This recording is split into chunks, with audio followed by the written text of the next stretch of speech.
رسول اللہ صلی اللہ علیہ وسلم آخری عشرہ میں اعتکاف بھی فرمایا کرتے تھے اور ساتھ حضور کی عبادات میں اضافہ ہو جاتا. حضور علیہ السلام شدہ میں ذرا اپنا تحمد مبارک کس کے باندھتے and that was a sign of preparation.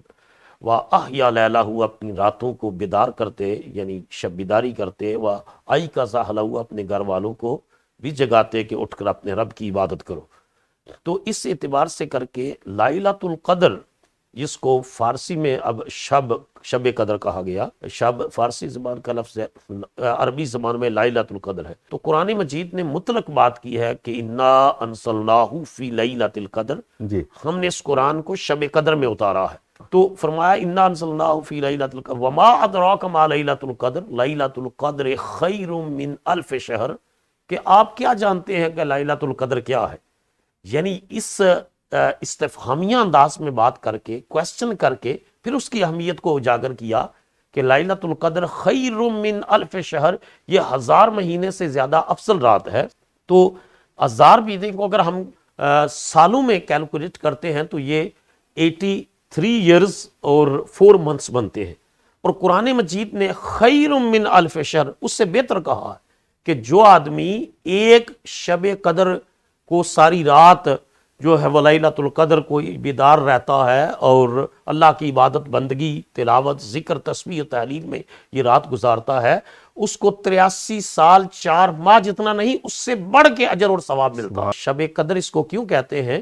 تو اس کی وجہ تسمیہ یہ ہے کہ قرآن مجید اس رات کو اتارا گیا.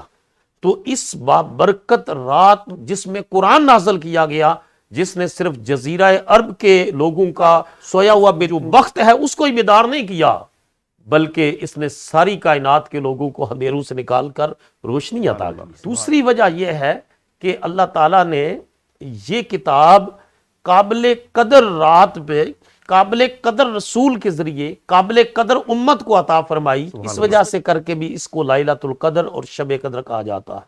تیسری وجہ یہ ہے کہ اس رات کو شب قدر، قدر والی رات، لیلۃ القدر قدر والی رات اس وجہ سے کہتے ہیں کہ یہ بے قدر انسان کو جو اس رات کو جاگتا ہے تو اس کو قدر والا بنا دیتی ہے. یعنی اس رات میں جاگ کر عبادت کرنا، شب بیداری کرنا، آنسو بہانا، اللہ کا ذکر کرنا، اللہ کے حضور اپنے گناہوں کی معافی مانگنا، استغفار کرنا، خدا سے مناجات کرنا، اس کے نتیجے میں بے قدرہ انسان بھی قدر والا بن جاتا. تو اس وجہ سے کر کے اس کو شب قدر کہا گیا.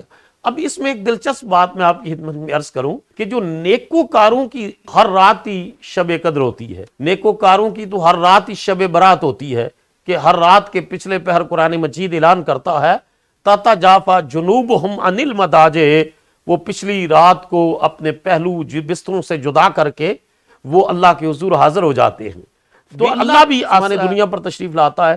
تو اللہ کی رحمت نے چاہا کہ ایک ایسی رات آئے کہ جس میں پہلی رات اور پچھلی رات کا فرق مٹ جائے. عاشق اور عارف لوگ تو ہر رات کو انہیں آواز آتی ہے اٹھ فریدہ ستیا جھاڑو دے مسیت تو ستا رب جاگدا تیری ڈاڈے نال پرید، کہ اس رب سے محبت کا دعویٰ ہے جو لا تاخذہ سنۃ ولا نوم، جس کو نہ نیند آتی ہے نہ اونگ آتی ہے. عاشق سو رہا ہے اور محبوب جو ہے وہ انتظار کر رہا ہے کہ اٹھ کے میری بارگاہ سے رزق مانگے، اٹھ کے میری بارگاہ سے گناہوں کی معافی مانگے، اٹھ کے میری بارگاہ سے عزت و اکرام مانگے.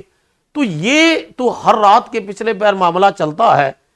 علامہ اقبال نے کہا تھا کہ آواز آتی ہے کہ ہم تو مائل با کرم ہیں، کوئی سائل ہی نہیں، راہ دکھلائیں کسے کوئی راہ روے منزل ہی نہیں. کہ کوئی راستے کا متلاشی آئے تو صحیح، پھر دیکھیں ہم اس کو کس طرح وقت کا غوث الثقلین بناتے ہیں، اس کو گنج بخش بناتے ہیں، اس کو گنج شکر بناتے ہیں، اس کو سلطان العارفین بناتے ہیں.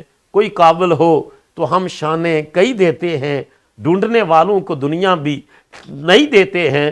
تو اللہ کی رحمت نے چاہا کہ ایک اب قرآن مجید نے مہینے کی اسپیسیفکیشن نہیں کی کہ فلاں منتھ میں ہے. قرآن مجید نے جنرل بات کی. رسول اللہ صلی اللہ علیہ وسلم نے امت پر کرم کیا، حضور نے فرمایا اس کو ماہ رمضان میں تلاش کر. اب پورا مہینہ جاگنا راتوں کو اور اس مبارک گھڑی کو اور اس رات تو بڑا مشکل تھا. تو رسول اللہ نے مزید کرم کیا، فرمایا رمضان المبارک کے آخری عشرے میں شب قدر کو پانے کی کوشش کرنا، وہ گھڑیاں. تو 10 راتیں بھی جاگنا مشکل تھا۔ پھر رسول اللہ صلی اللہ علیہ وسلم نے مزید کرم فرمایا کہ آخری عشرے کی طاق راتوں میں شب قدر کو پانا، کیونکہ یہ طاق راتوں میں ہوگی، تو اس وجہ سے کر کے اس کے اوپر زور دیا جاتا ہے، اور اس میں زیادہ اشارے 27ویں شب کے ہیں۔ وہ آپ حضرات سامعین و ناظرین اور خواتین و حضرات سے میں درخواست کروں گا جو سن رہے ہیں کہ وہ اس قیمتی رات کو، اس بخت سنوارنے والی رات کو، اس جنتی بنانے والی رات کو، خدا کا قرب پانے والی رات کو، اللہ کی رضا کی سند حاصل کرنے والی رات کو ضائع نہ کریں، جاگ کر گزاریں، عبادت کریں، تلاوت کریں، ذکر کریں، اللہ کی بندگی میں اس رات کو بسر کریں۔ اس کے نتیجے میں زندگی بھر کی محرومیوں کا ازالہ ہو جائے گا، اور یہ ممکن ہے کہ آپ یہ رات بسر کریں اور سحری کے وقت آپ الطاف حسین حالی کی زبان میں یہ کہہ رہے ہوں: الطاف جس نے دنیا سے بیگانہ کر دیا، آئی تھی ایک رات سہانی نہ پوچھیے۔